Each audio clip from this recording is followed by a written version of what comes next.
திருச்சிற்றம்பலம். தென்னாருடைய சிவனை போற்றி, எந்நாட்டவருக்கும் இறைவா போற்றி. அருள்மிகு கற்பகாம்பாள் உடனாய அருள்நிறை எட்டீஸ்வர பெருமான் பொன்னார் மலரடிகள் போற்றி போற்றி. சித்தர் பெருமான் திருவடிகள் போற்றி போற்றி.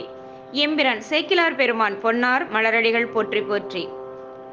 தில்லைவாழ் அந்தனரே முதலாக சீர்வடைத்த தொல்லையதாம் திருத்தொண்ட தொகையடியார் பதம் போற்றி. ஒல்லையவர் புராணக்கதை உலகறிய விரித்துரைத்த செல்வமலி குன்றத்தூர் சேக்கிலார் அடி போற்றி. பெரிய புராணம் தந்த எம்பிரான் சேக்கிலார் பெருமான் அரச பதவியை விட்டெறிந்து தெய்வ திருப்பணியில் தன்னை ஈடுபடுத்திக் கொண்டவராவார். திருத்தொண்டர் புராணம் எனப்படும் பெரிய புராணம் இன்றளவும் நிலை பெற்று விளங்குவதற்கு இவரது அயராத உழைப்பே காரணம். தொண்டை நாடு புலியூரில் குன்றத்தூர் கிராமத்தில் அவதரித்தவர் இப்பெருமகனார். அவர் பிறந்ததும் அருண்மொழி ராமதேவர் என்ற பெயர் இவருக்கு இடப்பட்டது. இவர் தந்தை இரண்டாம் குலோத்துங்கன் எனப்பட்ட அனபாய சோழனிடம் அமைச்சராக பணியாற்றினார். எம்பிரான் சேக்கிலாரின் தந்தை அரசவைக்கு வரும்போதெல்லாம் எம்பிரான் சேக்கிலார் பெருமானையும் உடன் அழைத்து வருவார். இதனால் அவருக்கு அரசியல் நடவடிக்கைகள் அத்துப்படியாயின. தந்தையை தொடர்ந்து எம்பிரான் சேக்கிலாருக்கு அந்த பதவி கிடைத்தது. அனபாய சோழன் எம்பிரான் சேக்கிலாரை தனது முதல் அமைச்சராகவே நியமித்தார். அவர் தனது பொறுப்பை நல்ல முறையிலே கவனித்து நாட்டை நல்வழியில் நடத்தி சென்றார். ஒருமுறை திருநாகேஸ்வரத்தில் எழுந்தருளியுள்ள சிவபெருமானை தரிசிக்க சென்றார். இறைவனை கண்டதும் அவரது கண்கள் பனித்தன. அவர் உடலே இறை சக்தியால் ஆட்டுவிக்கப்பட்டது போன்ற உணர்வு ஏற்பட்டது. அரச பதவியை விட்டுவிட்டு தெய்வ பணிக்கு சென்று விடலாமா என எண்ணினார். இந்த நேரத்தில் மன்னனின் போக்கு திடீரென மாறியது. மன்னன் அனபாய சோழன் சீவக சிந்தாமணி என்னும் காப்பியத்தை படித்துவிட்டு சிற்றின்பத்தில் மூழ்கி காலத்தை கழித்துக் கொண்டிருந்தார். எனவே சிவ நூல்களை படித்து நல்வழியில் செல்ல மன்னனை எம்பிரான் சேக்கிலார் பெருமான் கேட்டுக்கொண்டார். அவரிடம் சமய நூல்களை உருவாக்கியவர்கள் யார் என கேள்வி கேட்டான். மன்னன் இப்படி கேட்டதே எம்பிரான் சேக்கிலாருக்கு பெருமையாக இருந்தது. அதற்குரிய விளக்கங்களை மன்னனிடம் எடுத்து கூறினார். நம்பியாண்டார் நம்பி எழுதிய திரு அந்தாதியை செப்பேடு செய்து ராஜராஜ சோழன் சைவ சமயத்தின் உண்மை நெறியை மக்களுக்கு எடுத்து காட்டினான். அப்படிப்பட்ட மன்னனின் வழியில் வந்த தாங்களும் சைவ சமயத்தை காக்க ஏற்பாடு செய்ய வேண்டும் என எம்பிரான் சேக்கிலார் பெருமான் எடுத்து கூறினார். இதையடுத்து மன்னன் திருந்தினான். சிவபெருமானின் தொண்டர்களின் வரலாற்றை காவியமாக்கி தர வேண்டும் என எம்பிரானை கேட்டுக்கொண்டார். அதற்காக பொன்னும் பொருளும் கொடுத்து வேண்டிய ஏற்பாடுகளையும் செய்தான். எம்பிரான் சேக்கிலார் பெருமானும் சிதம்பரம் சென்றார். அங்கு நடராச பெருமானை வணங்கி சிவனின் திருத்தொண்டர்களின் வரலாற்றை எழுத அடியெடுத்து கொடுக்க வேண்டாம். தில்லையம்பல நடராசர் உலகெல்லாம் என அடியெடுத்து கொடுத்தார். அதை முதல் சொல்லாக வைத்து எம்பிரான் சேக்கிலார் பெருமான் பெரிய புராணத்தை எழுதத் தொடங்கினார். அதில் 4253 பாடல்கள் இருந்தன. எழுத்துப்பணி முடிந்து காவியத்தை நடராச பெருமானின் பாதத்தில் சேக்கிலார் பெருமான் சமர்ப்பித்தார். இதை கேள்விப்பட்ட மன்னன் தனது பரிவாரங்களுடன் சிதம்பரத்திற்கு புறப்பட்டு வந்தான். மன்னன் வருவதை அறிந்த பெருமான் சிதம்பரத்தில் உள்ள 3000 அந்தணர்களுடன் திருமட தலைவர்களுடனும் சென்று மன்னனை வரவேற்றார். அவர் ருத்திராகமும் திருநீரும் அணிந்து சிவனடியார் போல நின்று கொண்டிருந்தார்.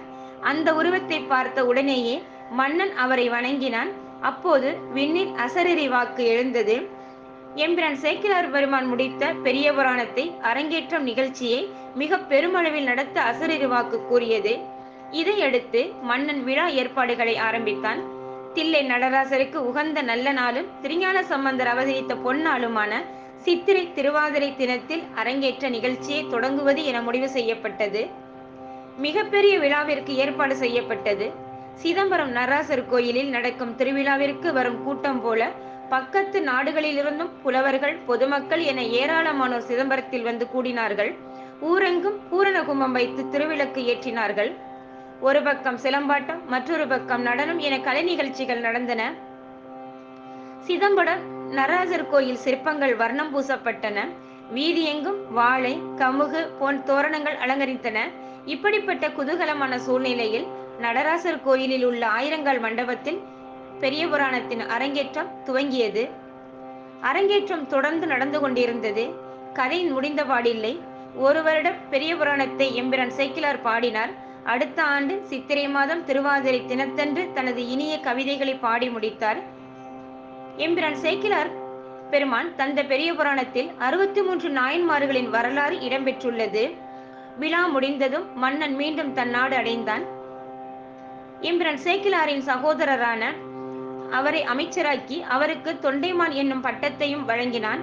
அவனது காலத்தில் நாடு மிக செழிப்பாக விளங்கியது. அதன் பிறகும் எம்பிரான் சேக்கிழார் தில்லை அரசரின் புகழ்பாடி அவரது திருவடியை சேர்ந்தார். இன்று அவரது குருபூசனை. அவரை வணங்கி அவரது அருள் பெறுவோமாக. திருச்சிற்றம்பலம். திருச்சிற்றம்பலம்.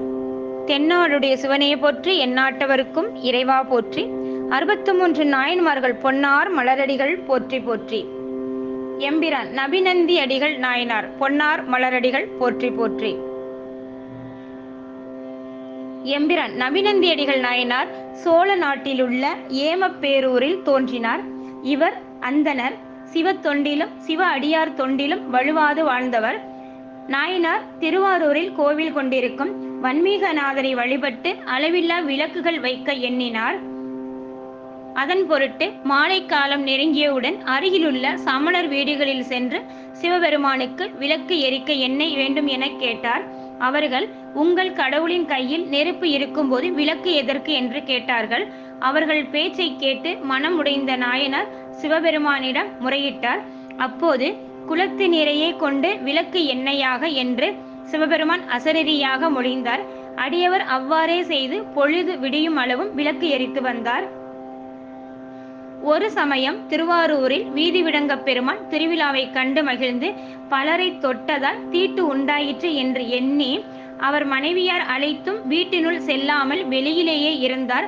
அதற்குள் கடவுள் திருவருளால் அவருக்கு தூக்கம் உண்டாயிற்று. அயர்ந்து தூங்கும் பொழுது அவர் கனவில் சிவபெருமான் தோன்றி, திருவாரூரில் பிறந்தவர்கள் அனைவரும் சிவகணங்களே, அதை நீ காண்பாய் என்று கூறி மறைந்தார்.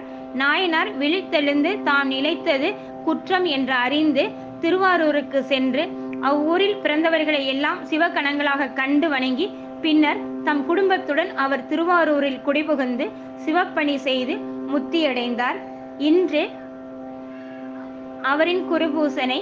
அவரை வணங்கி அவரது அருள் பெறுவோமாக. திருச்சிற்றம்பலம்.